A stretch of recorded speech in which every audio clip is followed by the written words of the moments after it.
DC ബുക്സുമായി ബന്ധപ്പെട്ട് ശ്രീകുമാറിന് മുൻകൂർ ജാമ്യത്തിനൊക്കെ കൊടുത്തിരിക്കുകയാണ്. അപ്പോൾ അവർ കുടുങ്ങുമെന്ന് ഏതാണ്ട് ഉറപ്പായി എന്നാണോ മനസ്സിലാക്കേണ്ടത്?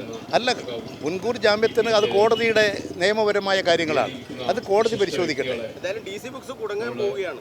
അല്ല, അതിലെന്താ സംശയം? എനിക്കിന്ന് ഒരു അക്കാര്യത്തിൽ ഒരു സംശയം ഉണ്ടായിട്ടില്ല. ഞാൻ അന്ന് തന്നെ അത് വെളിപ്പെടുത്തിയിട്ടുള്ള കാര്യമാണ്. ഞാൻ എഴുതിക്കൊണ്ടിരിക്കുന്ന ഒരു പുസ്തകം ഞാൻ അറിയാതെ പ്രസാദനം നടത്തുന്നു, 10:30 മണിക്ക് പ്രസിദ്ധീകരിക്കുന്നു എന്ന് എങ്ങനെയാണ് അവരുടെ ഫേസ്ബുക്ക് പേജിൽ കൊടുക്കാൻ അവർക്ക് ധൈര്യം കിട്ടിയത്? എത്ര ഗുരുതരമായ തെറ്റാണത്.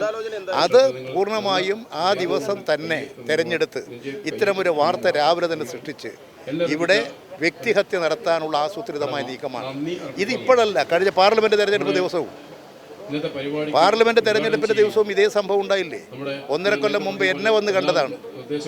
കുഞ്ഞാലിക്കുട്ടിനെ കണ്ടിട്ടുണ്ട്, രമേശ് ചെന്നിത്തലനെ കണ്ടിട്ടുണ്ട്. അങ്ങനെ എല്ലാ നേതാക്കന്മാരെയും കണ്ടിട്ട് പരിചയപ്പെട്ട് വന്നിട്ടുള്ള ഒരാളാണ് BJPയുടെ ഒരു നേതാവ്. എന്നെ പരിചയപ്പെടാൻ വരുന്നു, 5 മിനിറ്റ് കൊണ്ട് പരിചയപ്പെട്ട് പോകുന്നു. അത് 1.5 കൊല്ലം കഴിഞ്ഞതിന് ശേഷം ഒരു ദിവസം ഇപ്പോൾ ഉണ്ടാക്കിയ വാർത്ത പോലെ പ്രസിദ്ധീകരിച്ച് ഇവിടെ ഒരു ഭൂകമ്പം ഉണ്ടാക്കാൻ നോക്കിയില്ലേ? അതൊക്കെ ആസൂത്രിതമായ ഗൂഢാലോചനയാണ്.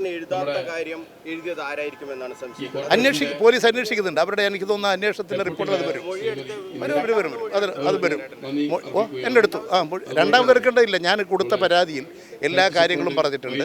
പോലീസ് വന്ന് എന്നിൽ നിന്ന് മൊഴിയെടുത്തിട്ടുണ്ട്. ആ കാര്യത്തിൽ ഞാൻ എല്ലാ കാര്യങ്ങളും പറഞ്ഞിട്ടുണ്ട്.